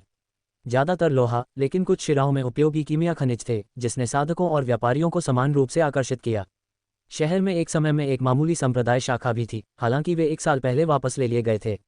लौ धुंध को 3 अलग अलग परतों में विभाजित किया गया था: बाहरी शहर, मध्य वलय और आंतरिक शहर। बाहरी शहर सबसे बड़ा और सबसे गरीब था, जो श्रमिकों, व्यापारियों और सामान्य आबादी का घर था। मध्य वलय अधिक धनी था, जो कार्यशालाओं, गिल्ड शाखाओं और व्यापारी कार्यालयों से भरा था। इसमें मजबूत दीवारें और बेहतर प्रशिक्षित रक्षक थे। यहीं पर ध्रुव और अन्य अब थे। हालांकि आंतरिक शहर अपने आप में एक किला था। इसमें कुलीन, उच्च पदस्थ साधक और सिटी लॉर्ड का हवेली थे। एक बार जब आंतरिक शहर के द्वार बंद हो गए तो कुछ भी अंदर या बाहर नहीं निकला। इसके निवासी सुरक्षित और बंद थे, बाकी सभी को खुद का पेट भरने के लिए छोड़ दिया गया था। लौधुंध, यह एक ऐसा नाम नहीं था जिससे वह परिचित था। खैर, जब दुनिया में लाखों शहर थे तो उसे हर शहर का नाम पता होने का कोई रास्ता नहीं था। उसने हॉन्ग ताओ से यह भी पूछा कि कौन सा वर्ष था। स्वर्ग चक्र का वर्ष 237। ध्रुव को नहीं पता था कि इसका क्या मतलब है। ये निश्चित रूप से वर्ष को ट्रैक करने के लिए वर्तमान प्रणाली नहीं थी। यह 1000 साल पहले इस्तेमाल किया गया कैलेंडर भी नहीं था। उसने इसके बारे में सीखा था। शायद हजारों साल, ये देखते हुए कि अमर सम्राट प्रिशा हजारों साल पहले अस्तित्व में थी, ये समझ में आएगा। ध्रुव इस निष्कर्ष पर पहुंचा कि जिस दुनिया में वह था, या अधिक विशेष रूप से समय अवधि शायद अमर सम्राट प्रिशा के समान युग थी। फिर उसने पूछा कि क्या पास में कोई धर्मी साधक संप्रदाय या वंश था, जिस पर जवाब नकारात्मक था। एक दसियों हजार मील दूर था, लेकिन सुदृढ़ीकरण आने में दिन लगेंगे। जिक्र न करें, केवल आंतरिक शहर में ही उन साधकों से संपर्क करने का साधन था। और किसी को पता होना चाहिए, साधक मुफ्त में काम नहीं करते थे, वे महंगे थे। शायद आंतरिक शहर के लोगों ने पैसे बचाने के लिए संप्रदाय से संपर्क करने की जहमत भी नहीं उठाई। एक अर्थ में स्थिति निराशाजनक थी। सुदृढ़ीकरण कुछ ऐसा नहीं था जिस पर वे भरोसा कर सकें। तो आंतरिक शहर की ताकत कैसी है? क्या वे इन राक्षसी जानवरों से खुद निपट सकते हैं? हालांकि यह आसान नहीं होगा, ये देखते हुए कि आंतरिक शहर में बहुत मजबूत लोग, बेहतर रक्षा और बेहतर हथियार थे। हॉन्ग ताओ ने जवाब दिया कि वे सक्षम होने चाहिए। ध्रुव ने यह पूछा क्योंकि अगर वह राक्षसी जानवरों को संभाल नहीं सकता था तो उसके पास आंतरिक शहर के लोगों को शामिल करने के अलावा कोई विकल्प नहीं होगा। खैर, क्या उन्होंने स्वयंसेवा की या उन्हें शामिल होने के लिए मजबूर किया गया, यह उस पर निर्भर था। लेकिन वह अभी तक ऐसे कठोर उपाय नहीं करना चाहता था। चरण का उद्देश्य आंतरिक शहर की रक्षा करना भी हो सकता था। वह कोई जोखिम नहीं ले सकता था, और उस विकल्प का फायदा उठाने के लिए अभी तक चीजें काफी निराशाजनक नहीं थीं। तारांकन। अगले दिन ध्रुव कुछ लोगों के साथ, जिनकी प्राथमिक जिम्मेदारी दूसरों को बचाना थी, और अधिक राक्षसी जानवरों को मारने के लिए निकल पड़ा। ध्रुव सिर्फ वहां घूमने नहीं गया जहां जानवर थे। उनके पास मौजूद नक्शे का उपयोग करके उसने सावधानी से अपना गंतव्य चुना। वह पहली जगह जहां जा रहा था वह एक लोहार की दुकान थी, बेहतर उपकरण और शायद एक लोहार को सुरक्षित करने की उम्मीद में। अगर ध्रुव एक को प्राप्त कर सकता था तो उसने बंदूक बनाने की संभावना पर भी विचार किया। खैर, क्या उसे लोहार मिल सकता था, ये पहले से ही असंभावित था। एक इतने कम समय में बंदूकें बनाने के लिए आवश्यक कौशल का तो जिक्र ही नहीं। फिर भी यात्रा एक सफलता होगी जब तक वह हथियार प्राप्त कर सकता था। इस बीच हॉन्ग ताओ अपने 4 सहायकों के साथ कल के समान रास्ते पर गया जहां ध्रुव ने पहले ही अधिकांश जानवरों को मार डाला था। वे सब सूर्यास्त से पहले आश्रय पर लौट आएंगे। ध्रुव ज्यादा दूर नहीं गया था जब पहला राक्षसी जानवर दिखाई दिया। फटी हुई चट्टान जैसी त्वचा और पिघली हुई आंखें जो भूख से चमकती थीं वाला एक विशाल 4 पैरों वाला प्राणी। ध्रुव ने झिझक नहीं की, वह आगे बढ़ा। तलवार चमक उठी। जानवर ने झपट्टा मारा, जबड़े चौड़े, लेकिन उसे काटने का मौका कभी नहीं मिला। एक ही द्रव गति में ध्रुव ने अपने शरीर को मोड़ा, वार के नीचे झुक गया और अपनी ब्लेड को प्राणी के गले में धकेल दिया। टक्कर से शक्ति का एक विस्फोट हुआ और जानवर ढह गया। उसका सिर एक तरफ लुढ़क गया। सहायकों ने एक पल के लिए चौड़ी आंखों से घूर कर देखा। बहुत तेज, वे राक्षसी जानवर कप्तान ध्रुव के सामने वध के लिए जानवरों की तरह हैं। कप्तान के हमारे साथ होने पर हमें डरने की कोई जरूरत नहीं है। ... ध्रुव द्वारा लाए गए सहायक एक शक्तिशाली राक्षसी जानवर को इतनी आसानी से संभालते हुए देखने के बाद आत्मविश्वास से भरे थे। वे चलते रहे, छोड़ी हुई गलियों और टूटी हुई इमारतों से गुजरते हुए, जब तक कि एक और जानवर, एक डराती पूंछ वाली छिपकली जिसकी पीठ से हड्डी की रीढ़ निकली हुई थी, एक टूटे हुए वॉच टावर के खंडहरों से बाहर रेंग गई। इसने फुफकार मारी और खुद को समूह पर लॉन्च कर दिया। पूंछ एक चाबुक की तरह हवा में काट रही थी। इससे पहले कि दूसरे प्रतिक्रिया कर पाते, ध्रुव ने पहले ही अपनी सुअर के नुकीले दांत वाली ब्लेड से वार कर दिया था, उसके सिर को निशाना बनाते हुए। बैंग! चून की डराती पूंछ वाली छिपकली का ध्यान समूह पर था, न कि ध्रुव पर। उसके हमले ने इसे पूरी तरह से चौंका दिया। उसके पास अचानक वार के खिलाफ बचाव करने का कोई मौका नहीं था और वह आसानी से मारा गया। सहायकों ने विस्मय से देखा और जानवर के लिए थोड़ी दया भी, जो इतनी दयनीय रूप से मर गया। ध्रुव ने खड़े होकर समय बर्बाद नहीं किया। जैसा कि योजना बनाई गई थी, उन्होंने नक्शे पर चिन्हित मार्ग का अनुसरण किया और जल्द ही वे एक ढह गई दुकान के सामने आ गए जिस पर एक हथौड़े और लौकाफी का प्रतीक था। लोहार की भट्टी। अंदर इमारत आश्चर्यजनक रूप से अक्षुण्ण थी। जंग लगे औजार दीवारों पर लगे थे और अर्ध तैयार हथियारों के बक्से बिखरे हुए थे। अधिकांश कचरा थे, लेकिन सब नहीं। पीछे की ओर एक बंद अलमारी में ध्रुव ने ताला तोड़ दिया और कई ठोस हथियार उजागर किए। हालांकि कोई भी पीली श्रेणी की कलाकृतियां नहीं थीं, वे अच्छी तरह से बनी थीं, प्रबलित मिश्र धातु की ब्लेड, कीलदार गदाएं, यहाँ तक कि कुछ धनुष भी बारीक बुने हुए स्पिरिट स्ट्रिंग के साथ। कवच के कुछ सूट, हालांकि थोड़े क्षतिग्रस्त थे, फिर भी उपयोग करने योग्य थे। सुरुचिपूर्ण नहीं, बल्कि कार्यात्मक, टिकाऊ, व्यवहारिक। वे सब कुछ नहीं ले जा सकते थे। हम जो ले सकते हैं वह ले लेंगे, ध्रुव ने आदेश दिया, एक तलवार लेते हुए और वजन का निरीक्षण करते हुए। बाद में हम और लोगों को लाएंगे। आपका मतलब नागरिकों से है? वे काम करेंगे। ये रास्ता फिलहाल जानवरों से साफ है। अगर वे समूहों में चलते हैं तो मैं उन्हें सुरक्षित रख सकता हूँ। उसके सहायकों ने सिर हिलाया। वे स्पष्ट रूप से प्रभावित थे, लेकिन आश्चर्य में समय बर्बाद नहीं किया। जाने से पहले उन्हें 3 जीवित बच्चे भी मिले, एक महिला और उसके 2 बेटे जो भट्टी के तहखाने के नीचे छिपे थे। कमजोर लेकिन जीवित। समूह ने उन्हें भोजन दिया और उन्हें चलने में मदद की, लेकिन ध्रुव की निराशा के लिए उनमें से कोई भी लोहार नहीं था। फिर भी उपकरण प्राप्त करने का उसका मिशन कम से कम पूरा हो गया था। वे दोपहर से पहले लौट आए। ध्रुव ने आराम नहीं किया। अपने सहायकों को एक संक्षिप्त ब्रेक देने और यह सुनिश्चित करने के बाद कि बचाए गए परिवार के पास भोजन और आश्रय था, उसने नागरिकों की एक छोटी भीड़ इकट्ठा की, मजबूत लोग जो डर से पूरी तरह से ढह नहीं गए थे। स्वाभाविक रूप से बाहर फिर से जाने का विचार एक शहर में जो राक्षसी जानवरों से भरा था को भय से मिला। तुम चाहते हो कि हम क्या करें? क्या तुम हमें मारना चाहते हो? बाहर कदम रखते ही हम मर जाएंगे। ... जिन सहायकों को वह पहले लाया था वे अपने पीछे एक टाट घसीटते हुए आगे बढ़े। एक आकस्मिक गति के साथ उनमें से एक ने इसे खींच लिया, पिघली हुई आंखों वाले जानवर का कटा हुआ विकृत सिर प्रकट हुआ जिसे ध्रुव ने मारा था। एक अन्य सहायक ने छिपकली प्राणी की दराती जैसी पूंछ पकड़ी, उसका दांतेदार किनारा अभी भी खून से चमक रहा था। ये देखो, उनमें से एक ने मुस्कराते हुए कहा। ये बदसूरत कमीना मरने से पहले कप्तान ध्रुव को छू भी नहीं पाया। वे चीजें भयानक हैं, दूसरे ने कहा, लेकिन वे हमारे कप्तान के सामने कुछ भी नहीं हैं। हम उनके साथ थे, आधे शहर से होकर वापस चले गए। किसी को खरोंच भी नहीं आई। भीड़ शांत हो गई। कुछ ने स्तब्ध अविश्वास में राक्षस के हिस्सों को घूर कर देखा। अन्य आधे जिज्ञासु, आधे भयभीत होकर अंदर झुक गए। अगर चीजें गलत होती हैं तो हम आपकी रक्षा के लिए भी यहाँ हैं। और यह मत सोचो कि तुम सिर्फ छिपकर सुरक्षित रहोगे। वह उपकरण हमारी उत्तरजीविता दर को कई गुना बढ़ा सकता है।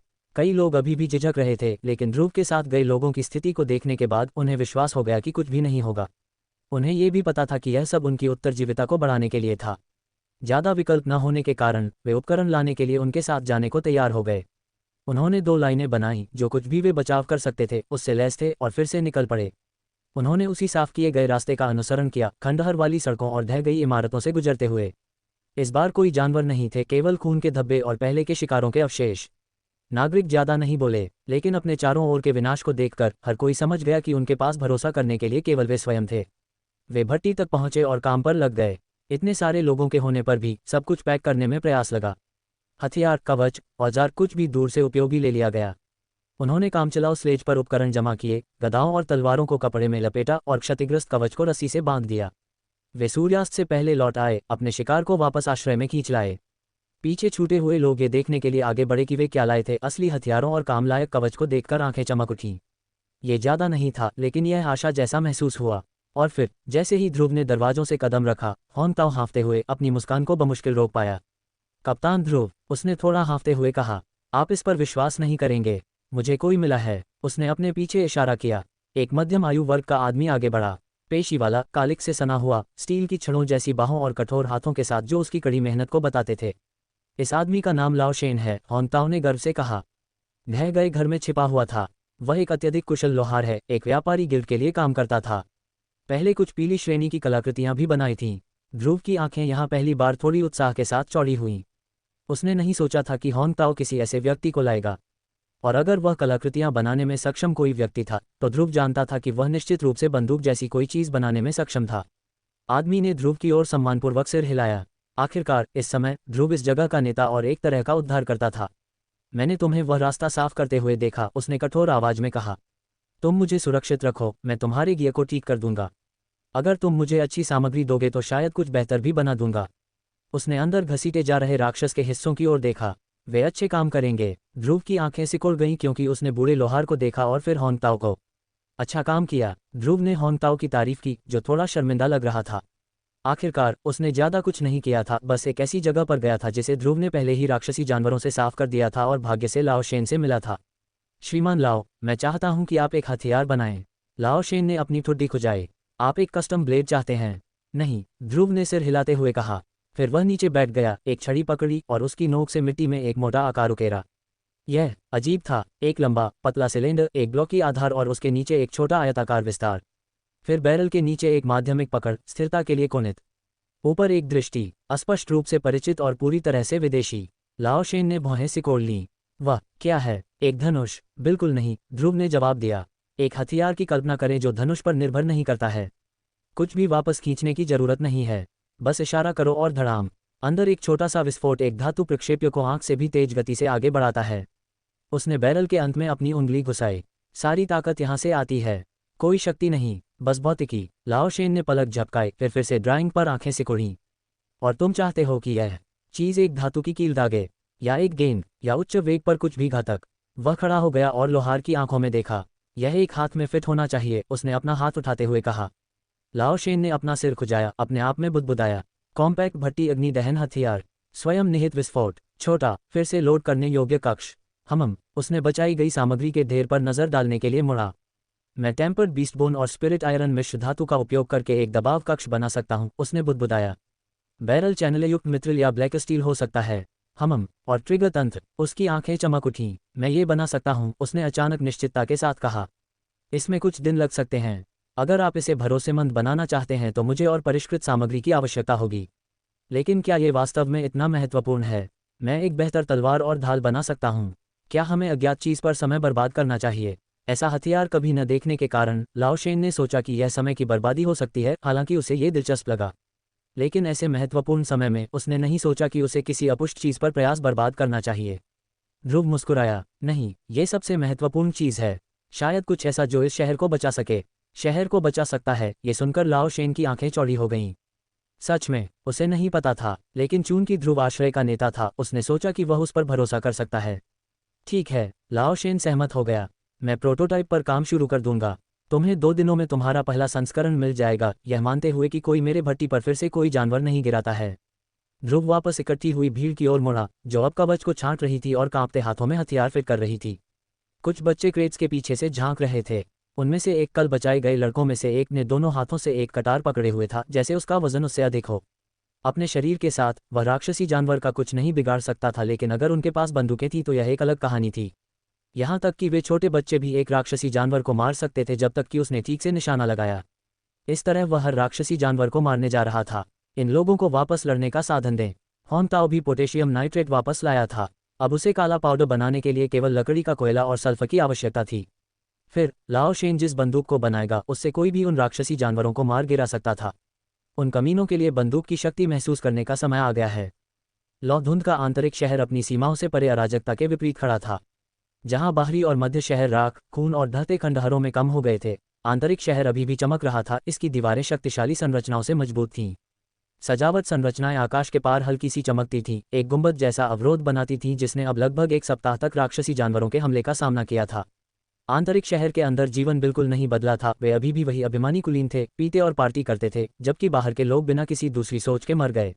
आंतरिक शहर के तथाकथित रक्षक बहुत बेहतर नहीं थे। अधिकांश वे काय थे जो चीजें भयानक होते ही बाहरी और मध्य शहर से भाग गए थे। लेकिन उनकी उच्च स्थिति या बेहतर संपर्कों के कारण उन्हें फाटकों से गुजरने दिया गया, जबकि आम लोगों को मरने के लिए छोड़ दिया गया था। अब वे कवच पहनते थे और दीवारों पर गश्त करते थे, नायक होने का नाटक करते थे। और इन सब के केंद्र में, सिंदूरी महल के सबसे ऊंचे टॉवर में, राजकुमारी थी। वह लाल रेशमी वस्त्रों में लिपटी, नंगे पैर एक जेड बालकनी पर खड़ी थी।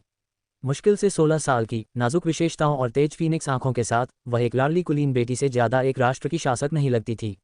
एक हवा ने उसके वस्त्रों को हिलाया और उसने पूर्व की ओर देखते हुए भौहें सिकोड़ लीं, जहां बाहरी शहर अभी भी दीवारों के परे सुलग रहा था। उसके पीछे भव्य हॉल में उसके एक मंत्री के आने से पैरों की आहट गूंज उठी।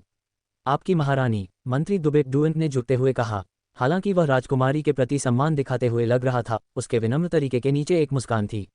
राजकुमारी मुड़ी नहीं। उसके हाथ जेड रेलिंग को कसकर पकड़े हुए थे, उंगलियां पीली थीं, उसकी आंखें अभी भी क्षितिज पर टिकी थीं जहां काला धुआं शोक बैनर की तरह आकाश में घूम रहा था। वह जगह थी जहां कभी बाहरी शहर खड़ा था। घर, बाजार, मंदिर अब जले हुए मलबे में कम हो गए थे। उद्धरण चिन्ह डॉट डॉट डॉट। मंत्री दुबे, उसने धीरे से कहा, उसकी आवाज़ हवा से बमुश्किल सुनाई दे रही थी। क्या हमें यकीन है कि बाहर कुछ भी नहीं बचा है? मंत्री दुबे के कदम उसके पीछे रुक गए। हम निश्चित रूप से नहीं कह सकते, दुबे ने कहा, उसकी आवाज़ अभ्यासपूर्ण कूटनीति से भरी थी। लेकिन संभावना कम है, आपकी महारानी।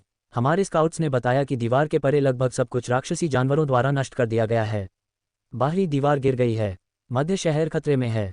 हमें सबसे बुरा मानना चाहिए। वह आखिरकार मुड़ी, आंखें डर से ज्यादा किसी चीज से चौड़ी थी, अपराध बोध। अभी भी लोग बाहर थे, उसने कहा। परिवार जो समय पर फाटकों तक नहीं पहुंच सके। सैनिक, बच्चे। मंत्री दुबे का झुकाव गहरा हो गया, लेकिन उसके होंठों पर खींची हुई मुस्कान कभी पूरी तरह से गायब नहीं हुई। बेशक, क्या आपको लगता है कि हम आंतरिक शहर में सभी को लाने का जोखिम उठा सकते हैं? उन बेकार मूर्खों को हमारे बड़े कारण के लिए मरने दो। और फिर भी, क्या आप और जीवन को उनकी मौत के लिए भेजेंगी? हमने पिछली लहर के दौरान आंतरिक दीवार को बमुश्किल संभाला। अवरोधक संरचनाएं पतली फैली हुई हैं। यदि जानवर आंतरिक शहर में सेंध लगाते हैं। बस, उसने फुसफुसाया, उसकी उंगलियां उसके किनारों पर कांप रही थीं। मैं जानती हूं। तो उन्हें बचाने जाने के बारे में बात करना बंद करो। उन राक्षसी जानवरों ने हमला शुरू कर दिया है, उसे 1 हफ्ता हो चुका है। वह उसके पास से हॉल में चली गई, उसके नंगे पैर पॉलिश किए गए फर्श के खिलाफ लगभग शांत थे। मंत्री सिंहासन के मंच के चारों ओर एक आधे वृत्त में ध्यान से खड़े थे, सभी आंखें उसके छोटे कद पर पड़ रही थीं। वह बहुत छोटी लग रही थी। अधिकांश निर्णय मंत्रियों द्वारा किए गए थे, और राजकुमारी एक सच्चे शासक की तुलना में एक नामात्र की शासक थी। मैं उन्हें छोड़ना नहीं चाहती, उसने धीरे से कहा, मंत्रियों की ओर नहीं, बल्कि जमीन की ओर देखते हुए। लेकिन अगर मैं सैनिकों को भेजती हूं और अवरोध गिर जाता है, तो आंतरिक शहर में भी सब मर जाएंगे। एक गहरा सन्नाटा छा गया। किसी ने सलाह नहीं दी, क्योंकि वे सब इंतजार कर रहे थे, देख रहे थे, गणना कर रहे थे। वह इसे महसूस कर सकती थी, वह घुटन भरी शक्तिहीनता की भावना। उसकी उम्र के दोगुने लोगों से वह शांत फैसला। आंतरिक शहर की दीवारें मजबूत थीं, लेकिन अंदर राजनीति फर्श के नीचे सड़न की तरह पनप रही थी। इस तरह के संकट में भी हर कोई लाभ कमाने और अपनी जेब भरने की तलाश में था। किसी ने भी उस शहर के बारे में नहीं सोचा जिसे जमीन पर उतार दिया गया था। खैर, जो लोग काफी धनी थे, वे निश्चित रूप से दूसरे शहर में भागने और शांति से रहने का खर्च उठा सकते थे। लेकिन ऐसे कई थे जो नहीं कर सकते थे। और क्या वे लोग दूसरों की परवाह करेंगे? कोई मौका नहीं। क्या सिंदूरी ज्वाला संप्रदाय अभी भी हमारे अनुरोध का जवाब नहीं दे रहा है? राजकुमारी ने थोड़ी आशा के साथ पूछा। अगर वह शक्तिशाली संप्रदाय शामिल हो गया, तो वे निश्चित रूप से उन्हें इस दुष्स्वप्न से बचा सकते थे, या कम से कम उसने सोचा। लेकिन उसने जो भी संदेश भेजे थे, उन्हें सन्नाटे का सामना करना पड़ा था। अभी भी कोई जवाब नहीं आया है। मंत्री दुबे ने जवाब दिया, लेकिन वह बेहतर जानता था, जब हमने कोई अनुरोध नहीं भेजा तो क्या जवाब होगा। मंत्री दुबे और अन्य जो जिम्मेदार थे, उन्होंने अनुरोध नहीं भेजा था, तो निश्चित रूप से कोई मदद नहीं आएगी। और कारण, उस पैमाने पर सहायता प्राप्त करने के लिए हमें अपने सभी खजाने को देना होगा। कुछ बेकार लोगों को बचाने के लिए हम अपने खजाने को क्यों खाली करें? राजकुमारी की दृष्टि थोड़ी धुंधली हो गई। इस नरक जैसी जगह में उसे कोई समाधान नहीं दिख रहा था। क्या मैं केवल देख सकती हूँ कि मेरे माता पिता द्वारा छोड़ा गया शहर नष्ट हो रहा है? उसके दिमाग में हजारों आवाज़ें चीख रही थीं, उसके लोगों की चीखें, सैनिकों की मरती हुई कराहें, कभी हलचल भरी सड़कों का सन्नाटा जो अब मलबे और हड्डी के नीचे दबी हुई थीं। उसने अपना सिर उठाया। एक खोज दल भेजो, उसने कहा। मंत्री दुबे सख्त हो गया। आपकी महारानी, हमारे पास जो सबसे तेज हैं, उनसे कहो कि मध्य शहर में स्थिति की जांच करें और खतरे के पहले संकेत पर पीछे हट जाएं। दुबे के होंठ पतले हो गए, लेकिन उसने झुककर कहा, जैसा आप आदेश दें। और जैसे ही हॉल धीरे धीरे खाली हो गया, राजकुमारी अपनी बालकनी में लौट आई। हवा अब ठंडी महसूस हुई। उसने एक बार फिर पूर्व की ओर देखा और सोचा, एक शासक होने का मतलब कब से यह चुनना हो गया कि किसे जीना है और किसे मरना है। लेकिन कोई जवाब नहीं आया। तारांकन, गलियारे में बाद में, वह अभी भी उस नष्ट हुए बाहरी शहर पर हार नहीं मान रही है, मंत्री दुबे ने शिकायत की। तस्क तस्क, वह अभी भी सिर्फ एक बच्ची है। बस उसे कुछ मीठे शब्द खिलाओ और धोखा दो। मंत्री रमेश ट्रेंट ने खींचकर कहा। वह मध्य और बाहरी शहर की जांच करने के लिए स्काउट्स भी भेजना चाहती है। क्या हमें परेशान होना चाहिए? मंत्री दुबे ने लापरवाही से पूछा। उसकी इच्छा पूरी करने के लिए कुछ अयोग्य लोगों को भेजो। जब वे पूर्ण विनाश की खबर वापस लाएंगे तो वह शायद होश में आ जाएगी। मंत्री रमेश ने तिरस्कार के साथ जवाब दिया। लेकिन क्या मध्य शहर वास्तव में नष्ट हो गया है? अभी भी जीवित बचे हो सकते हैं। मंत्री दुबे ने संदेह से कहा। वे सिर्फ नश्वर हैं, साधक नहीं। 1 हफ्ते तक भोजन और पानी के बिना उन्हें अब तक मर जाना चाहिए।